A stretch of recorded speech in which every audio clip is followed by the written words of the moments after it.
Hello, podcast listeners. Getter Dunham here. And don't forget me, Brian Dude Man.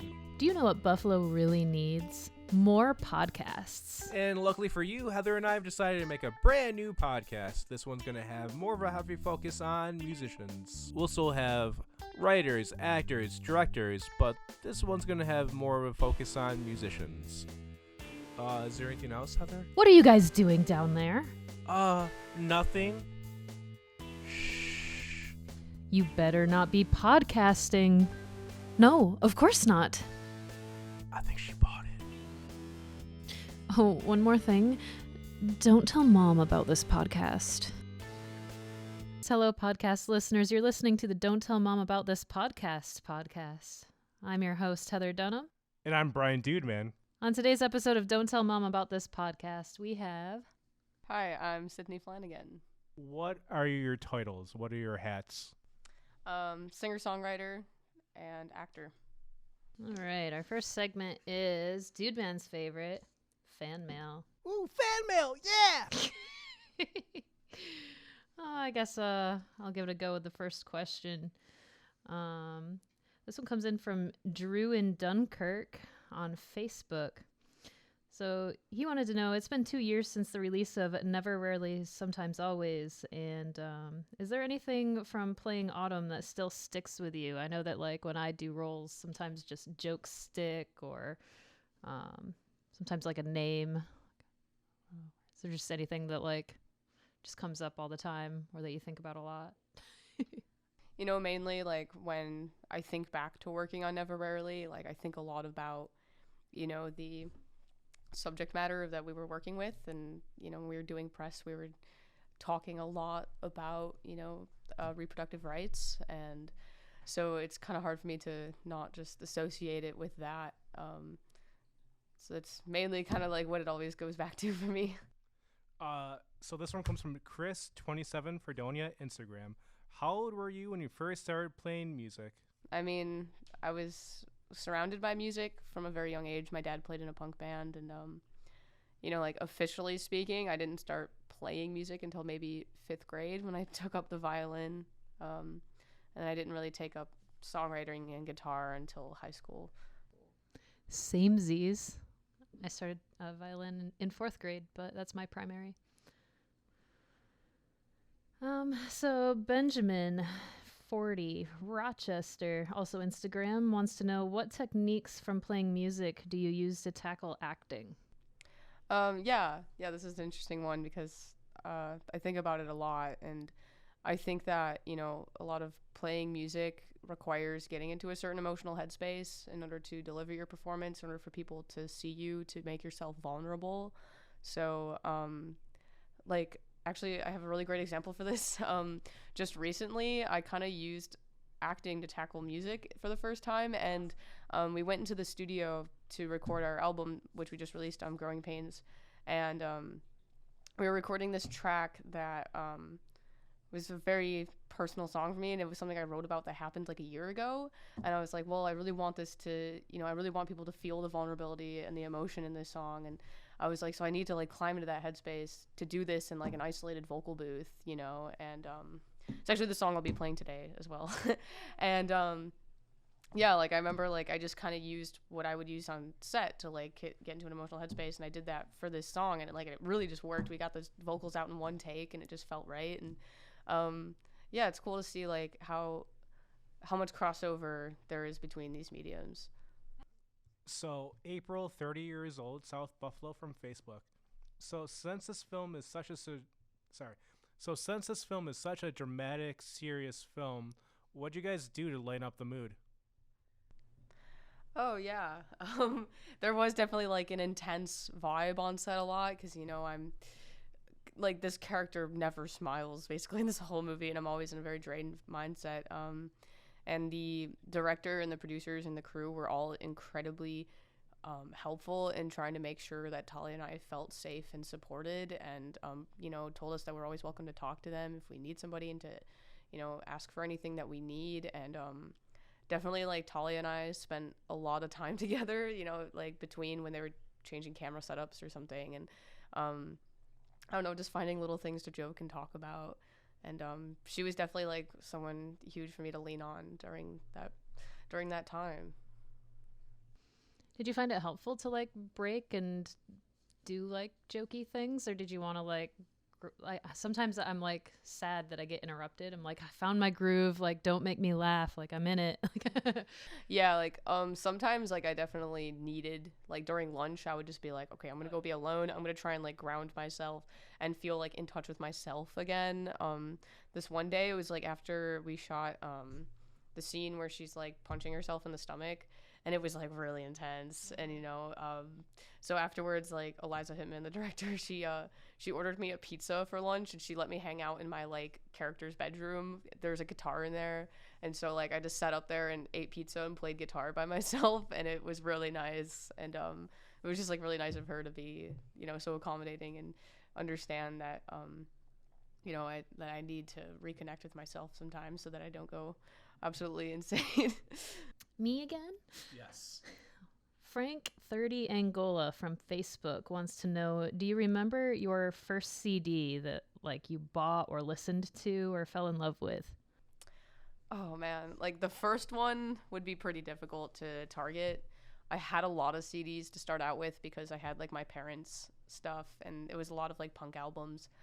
I guess like the first thing that comes to mind is like when I was in freshman year of high school, my dad gave me his copy of Punk and Drublic by NoFX, and I like killed it. Like I listened to it back and forth all the time. And so like that's definitely like one of the first ones that stick out to me. Erica Lancaster 17 from Instagram. So you've done a drama / coming of age film. What's next? Like what genre do you think you'd want to give a shot next? Well, I did just work on a few projects in the last year. A lot of them fall into the category of like thriller, drama type films, and they're all still in post, and I'm really excited to see all of them. So it's just kind of a lot of waiting right now. But I would love to play with some other like genres. Like I'd love to do comedy. I've told my agents like I would love to do a comedy, and yeah. I always am like kind of a jack of all trades, and I like getting my fingers all over kinds of different hobbies and whatnot. And same goes for acting. Like I'd love to try a little bit of everything and just see how it feels. Like why not? Do you ever find difficulty in watching yourself on screen? I mean, so far I've only had the one experience. No, I don't find it difficult. The first time that I watched it with an audience, like I remember it was at Sundance, and there were people starting to file into the theater, and I was like, oh shit, like people are gonna see this, and I'm like sitting here in the room, and but then it started, and I was like, you know what though, like I already got to watch it, like it's a great movie. I don't know, actually. It's I had no idea how I did.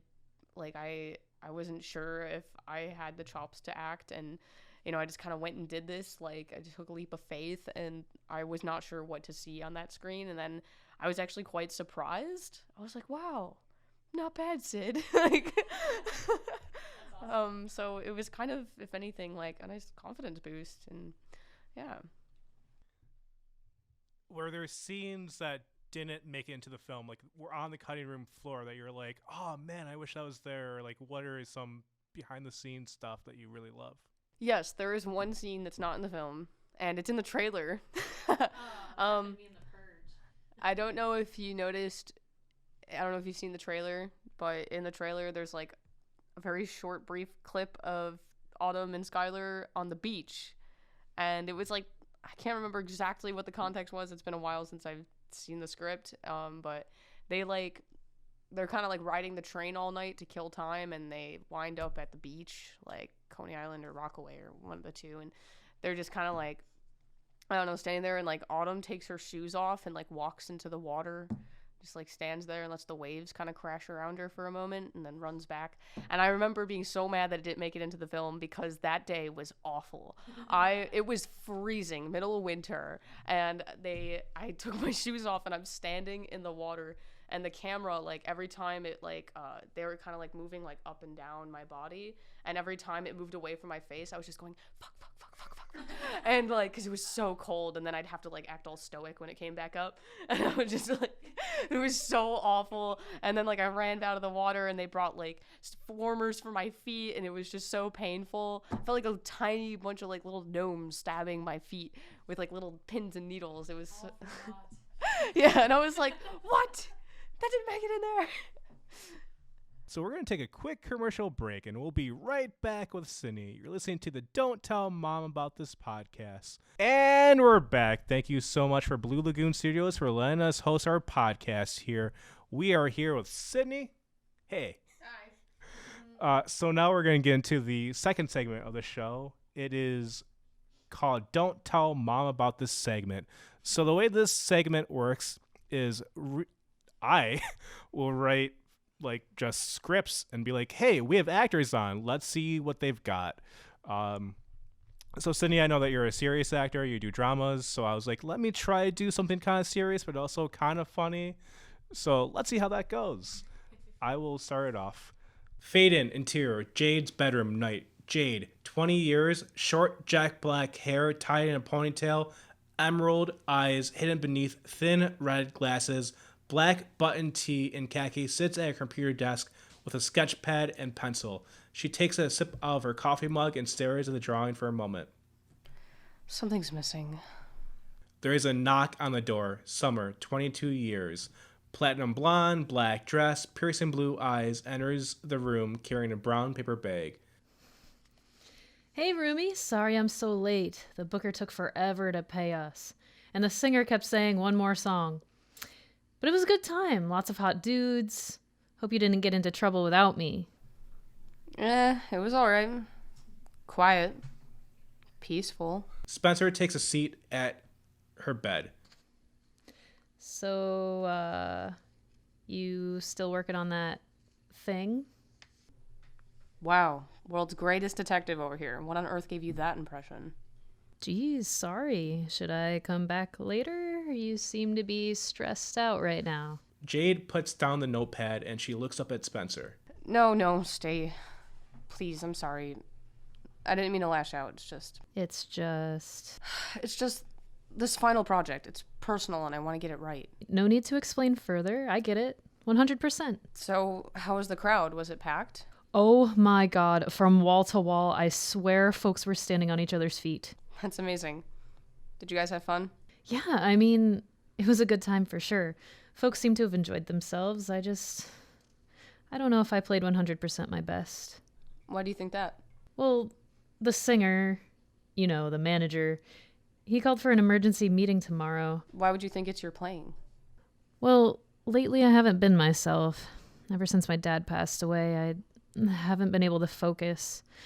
My practicing has taken a back seat and my strumming has really suffered from it. Spencer, I'm sorry, but it's not your fault.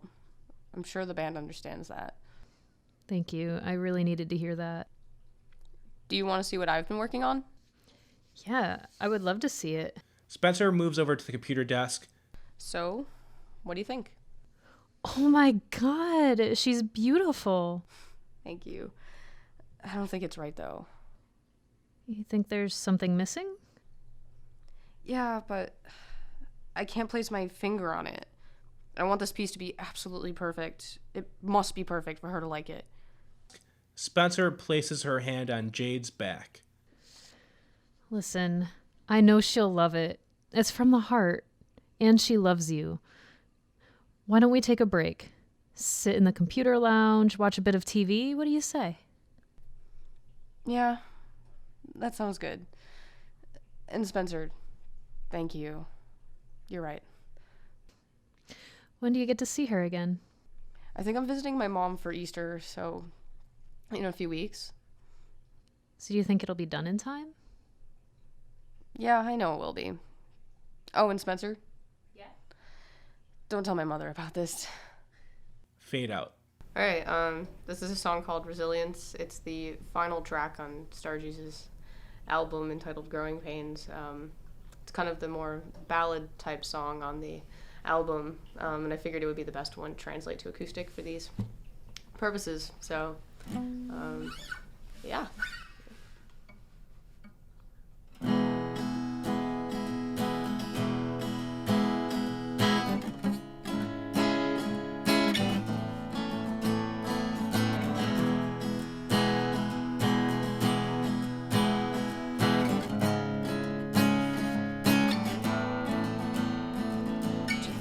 grass be greener, that the white noise we clear? Did you think it'd be easier? Would she whisper in your ear? She'd tell you that she'd do all the things I couldn't do. Well, I know that I can do better. I said I wanted inspiration, but I didn't mean like this. I've already got too many traumas I need to process. And resilience, my God, it's such an awful word. It's just a pretty way of saying that I've been burned. Was it worth it when her claws were under your skin? No lover can hear it. My breaking heart off in the distance, oh, 'cause it was coming. The time to face up to your sins, oh, lover, was it worth it? To watch the light leave my eyes, yeah, sure, I'll be alright.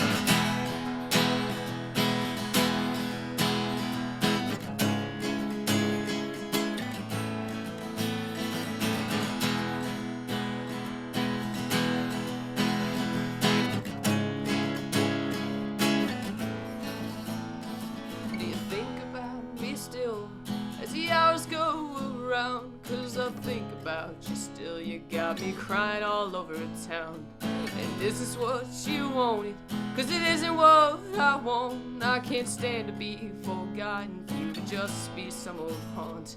And I wish that I could shake this thing and rinse and move on, but you're still stuck in my head like some old familiar song. And resilience, my God, it's such an awful word. It's just a pretty way of saying that I've been burned. And was it worth it when her claws were under your skin? No, in love, could you hear it? My breaking heart off in the distance, oh, 'cause it was coming. The time to face up to your sins, oh, in love, was it worth it? To watch the light leave my eyes, yeah, sure, I'll be alright.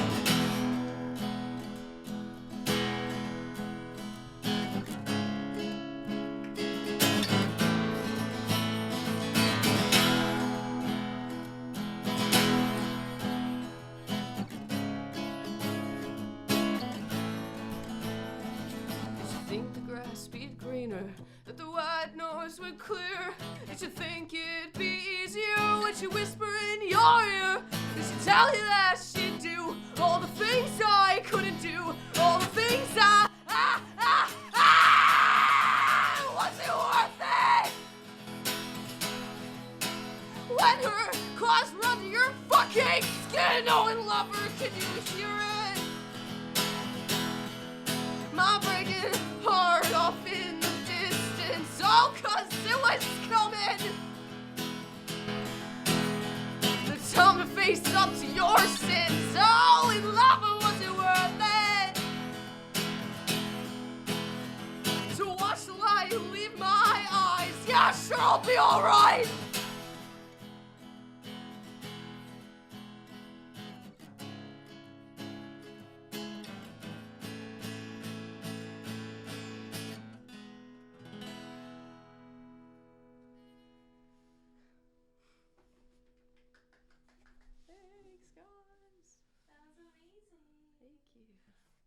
And we're back. A huge thanks again to Blue Lagoon Studios for letting us use this beautiful space. We'd like to thank our guest Cindy tonight for stopping by. And before we close out the show, we'd like to get your final thoughts, if you wouldn't mind plugging your social media so people know where to find you and anything else you want to promote. Yeah, I'd like to start by saying thank you for having me here. And this is definitely like the most interesting podcast I've done. I've never gotten to do little segments and stuff like that. It's usually just a lot of talking for a straight hour or so. So this was definitely a lot of fun, and As far as plugs, I would first promote my band first and foremost. You can find us on Instagram at starjuice.band. And then we're on Spotify and streaming services and whatnot. And then if you want to see what I'm doing, with movies and whatnot, you can just follow my personal Instagram, which is at Sidney.Flanigan. For the most part, that's what I'd plug. All right, that just about does it for tonight's episode. I've been Heather. I've been Dude Man. And we just have one final thing to say before we go. Shh, Mum's the word. Thank you for listening to the Don't Tell Mom About This podcast. I've been Gitter Dunham. And I've been Brian Dude Man, here live in the Blue Lagoon Studios. You guys remember we are on iTunes, Spotify, and Apple Podcasts. Please share this with all your friends and family. It would really help this podcast out. And guys, remember, we release these episodes every week, so please, next week, check back in and we will have a brand spanking new episode for you. Until next time, shh, don't tell Mom about this podcast.